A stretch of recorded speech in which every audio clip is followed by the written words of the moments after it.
दुनियाँ नाटक खेलाएर हिँड्ने रहेछ अनि किन चाहियो बुढा नाटक खेले तैँले देखिस् नाटक खेलाको तैँले देखिस् अझ बाँचेस् दुनियाँसँग सुतेर हिँडेर अझ बाँचेस् त दुनियाँसँग सुतेको देखिस् दुनियाँसँग सुतेको कसरी भयो त यो 6 महिनामा यत्रो पेट हुन्छ सर म विदेशबाट झरेको भर्खर 6 महिना हुँदैछ यसको पेट हेर्नु न यहाँ आज भोलि नै झर्ला जस्तो भइसकेको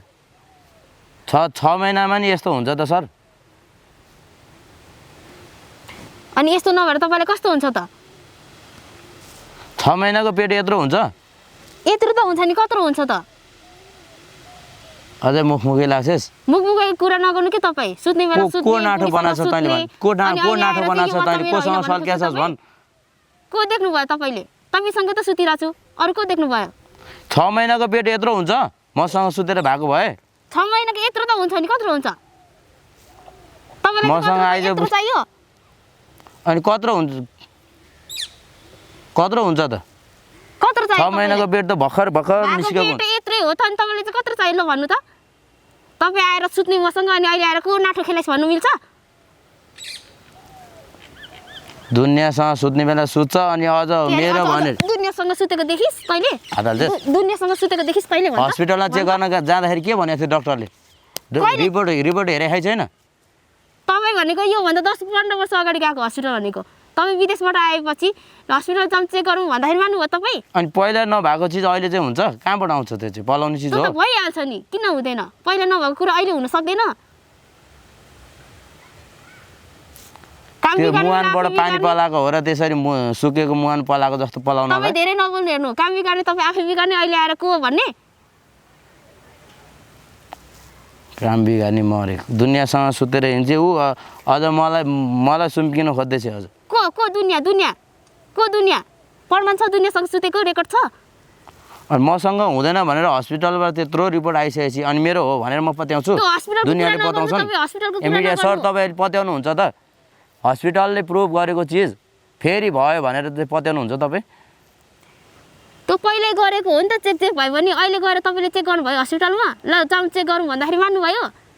त उहिलेको कुरा लिएर यहाँ मसँग ल्याङल्याङ नगर्नु तपाईँ ल हिँड्न त भोलि हिँड्नु ल जान्छु म त जान्छु अहिले नै जान्छु ल अहिले हिँड्नु म अहिले जान्छु मलाई के को डरै छैन नि मैले के कामै बिगारेको छैन यदि मेरो होइन रहेछ भने त म त 2 टुक्रा पारेर खौला फालिदिन्छु नि तँलाई जे गरे गर्नु नि त थाहा भइहाल्छ नि हस्पिटलमा गएर चेक गरेपछि कसको के हो भनेर तपाईँ ठुलो कुरा गर्नै पर्दैन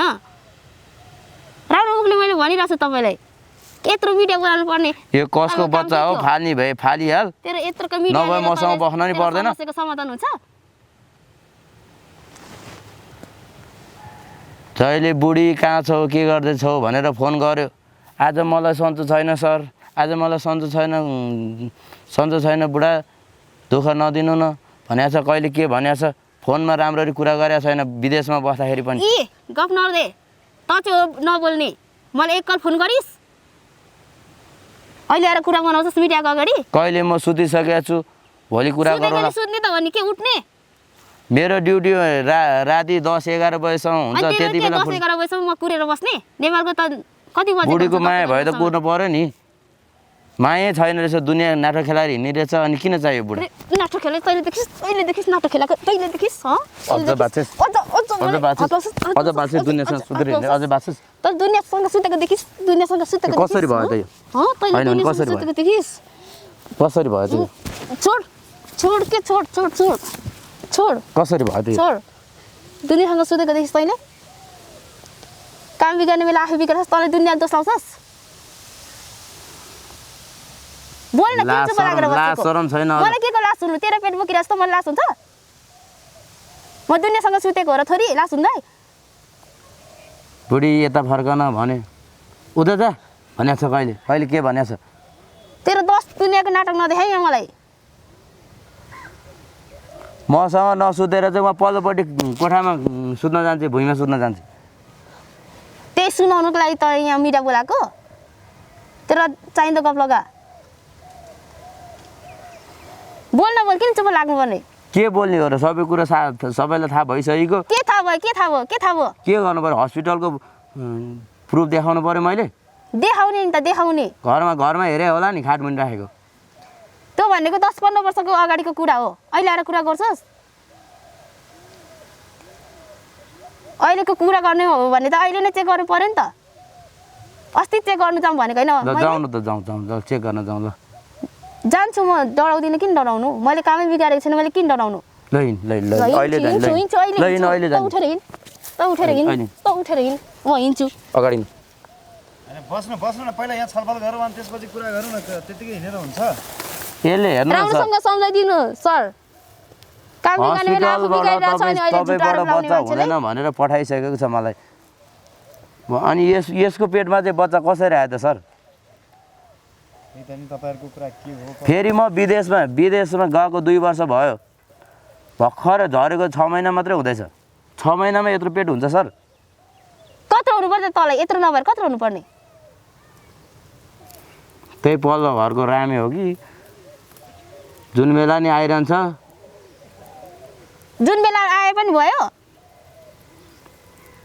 मान्छेले यति आरोप लाउनु अस्ति म के अरे खेतमा काम गरेर आउँदाखेरि चाहिँ त्यहाँभित्र के गफ गरेर बस्यो तिमीहरू के गफ गरे खै मैले थाहा छैन कतिखेर के गफ गरे मैले म मलाई थाहा छैन त्यस्तो कुरा म अब टोयलेटबाट निस्किने बित्तिकै ढोकाबाट निस्केर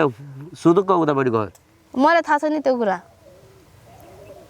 चाहिँदो कुरा गर्नु नचाहिँदो नबोल्नु माथि भगवानले नि देखिरहेछ सत्य कुरा गर्नु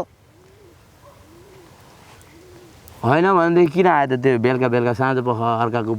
बुढी एक्लै भएको घरमा किन आयो के थाहा त गएर सोध्नु नि मलाई के थाहा हुन्छ मसँग कुरै भएको छैन म बोल्दा नि बोल्दिनँ तपाईँले कहिले देख्नुभयो अस्ति बेलुका हिजो छाडी अस्ति बेलुका म त्यहाँ खेतमा काम गरेर आउँदाखेरि मलाई त्यस्तो कुरा थाहा छैन के थाहा हुन्थ्यो तँलाई त के थाहा हुन्थ्यो त थाहा हुने कुरा गर्नु पर्यो नि त थाहा नहुने कुरा गरेपछि थाहा हुन्छ गर्नुपर्ने काम गरिहाल्यो अरू के थाहा हुनु के गरेँ मैले के गरेँ के गरेँ के गरेँ यो तैँले गर्दा भएको यहाँ सुन्नु न अब तपाईँको हस्बेन्ड चाहिँ अब उहाँको बच्चा हुँदैन उहाँबाट भन्ने कुरा छ फेरि तपाईँसँग अब पेट फुलेर आएको छ खास कुरा के हो त यो भनेको यस्तो हो कि सर पहिला त हुँदैन भनेको थियो होइन योभन्दा 10-15 वर्ष अगाडि अनि अस्ति भर्खरै विदेशबाट आएपछि मैले चेक गर्नु जाउँ भन्दाखेरि मान्नु भएन काम बिगारिसकेको थिएँ पहिले अनि चेक गर्ने भनेर त भन्नु पऱ्यो नि कसरी बिगार्यो न के थाहा हस्पिटल गएर पनि घोष खुवाएर पो रिपोर्ट बनाउन लाउँछ कि यसले के थाहा नभएको गर्छस् नभएको कुरा गर्छस् तैँले देखिस् प्रमाण छ के थाहा के ठेगान यस्ताको के ठेगान बुढा 6 महिना विदेशबाट झरेको 6 महिना भयो भने यत्रो पेट बनाएको छ यत्रो पेट नभएर कत्रो चाहिँ हुन्छ त एउटा कुरा 10 चोटि बोल्छस् आफ्नो पेट कत्रो हुन्छ थाहा हुँदैन कत्रो छ त भन्न त मलाई थाहा छैन मुखै लाग्ने होइन मुखै नलाग्ने तँलाई के लाग्नु हो मुखै नलागेर के लाग्नु यो कोसँग सुतेर यत्रो पेट बनायो तसँग सुतेको तैसँग जान्छु तसँग सुतेपछि कोसँग जानु किले अगाडि केटाले म तसँग सुतेको भए मलाई जिम्मा लगा यतिकै हावा कुरा गर्छस् मसँग आएर म शङ्का लागिरहेछ एक दिन त बाहिर अहिले चाहिँ विदेशमा गएर बाहिर केटी खेलाएर बस्यो होला शनि आएर अहिले घरको बुढलाई नराम्रो देख्ने मेरो ड्युटीमा तँ गइदिएको थिइस् तँलाई महिना पैसा तैँले 1 रुपियाँ पनि पठाएको छैनस् फल्याएको थियो बाटामा फल्याएको थियो त्यतिकै मैले आफै दुःख गरेर खान्छु तैँले पठाउँछस् मलाई विदेशबाट पैसा तेरो केटीहरूसँग दुनियाँ लागेर बसिस् अनि अहिले आएर बुढा यो गर्न पर्यो ऊ गर्न पर्यो छोराको फी तिर्ने बेला भयो माइत जानु पर्यो फलानाको बिहे छ यो छ साडी किनिदिनु कहिले गहना किन्नु कहिले मोबाइल किनिदिनु हो तैँले सबै झपक्क पारेको छस् मलाई सबै तैँले किनेर ल्याएको छु मैले फल्यो होला त्यो उमा बारीमा फलेर टिपेर लाग्यो बारीमा फलेन मैले आफै दुःख गरेको छु बुझिस् नि दुःख गरी त्यस्तै धन्दा गरे होला त्यही धन्दा गरेको मैले धन्दा गरेको देखिस् धन्दा गरेको देखिस् दुनियाँ केटीसँग हिँड्ने लाग्ने अहिले आएर मसँग नि खोज्छस् कोसँग लाग्यो देखिस् लागिस् होला नि त दुनियाँसँग त्यस्तो नलागेको भए त अहिले बुढी लाएर यस्तो आएर ल हेर्नु सर यसले यहाँ यतातिर मसँग टाढा हुनला यसले अब म केटीसँग लागेको भनेर चाहिँ अब यो टाढा हुन खोज्यो होला ठिकै छ तैँले त मलाई यस्तो स्थितिमा पुर्याएर मलाई देखा को केटा हो म टिको लाएर पठाइदिन्छु तैँले प्रमाण ले नि त तैँले प्रमाण ले म त कहाँ जान्छु यतिकै जान्छु तैँले मेरो जिन्दगी बर्बाद गर्ने अनि म यतिकै हिँड्ने त केटा लिएर आइज अनि मलाई पठा बुझिस् यतिकै जान्छु भने ठान्छस् तैँले एक दिन त बाहिर आइहाल्छ एक दिन बर्बाद गर्न पाउँछस् तैँले म रङ्गे हात पक्रिन्छु रङ्गे हातको कुरा नगर के म सही बाटोमा हिँडेको छैन कसरी रङ्गे हात पक्रिन्छस् भन् त सही बाटोमा हिँड्ने भयो यो कसरी आयो तैँले गर्दा भयो के तैँले गर्दा भयो कसरी आयो गरेको चाहिँ बिर्सिस बोल तैँलाई हाँस्नुपर्ने के छ अब त्यो त श्रीमान श्रीमती सँगै सुत्दाखेरि त्यो त कहिले काहीँ भयो होला नि भयो यत्रो भयो त भयो मेरै श्रीमतीसँग भयो म किन डराउने अनि किन तैँले झुटो आरोप लाउँछस् मलाई अरूको किन बोको भन्छस् त कि तैँले परमा जेक त्यो केटा लिए अनि मलाई पठा अनि हो रहेछ भन्छु मेरो प्रुफ देखा नि त यतिकै बोल्छस् ल भइगयो नि त ल भोलि हस्पिटल जाउँ हस्पिटलमा चेक गरेपछि रिपोर्ट आएपछि यसो थाहा भइहाल्छ भइहाल्छ त म जान्छु भनिरहेको छु त म डराउनु पर्ने केही कुरा छ र छैन म जान्छु मैले त अस्तिदेखि जाऊँ भनेकै हो तँ यो नमान्ने के हो सर तरिका तपाईँको तपाईँले यसरी चाहिँ चेलीबेटीलाई हेप्न मिल्छ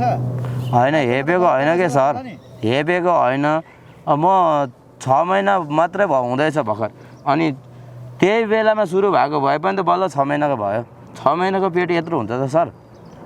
गर्न नि सक्छ मान्छे सानो छ अब सानो ज्यान भएको मान्छेहरूमा ठुलो पेट देख्नु स्वाभाविक हो नि 6-7 महिना ठुलो निस्किनु हुन्छ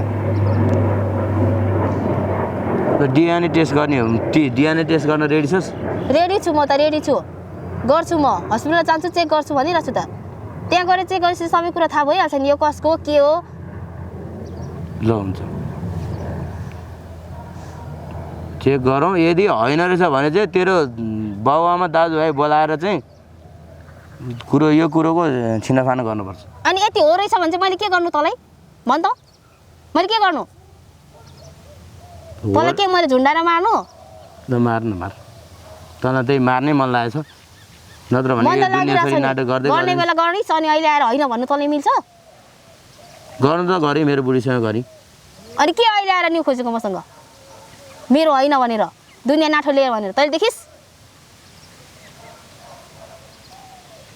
बोल है भनिरहेको छु मैले यो सुनाउनुको लागि तेरो मिडिया लिएर आएको होइन सुना बोल होइन यो सर नै फटाएर चाहिँ ल हामी त भिडियो खिच्दैनौँ ल भाइ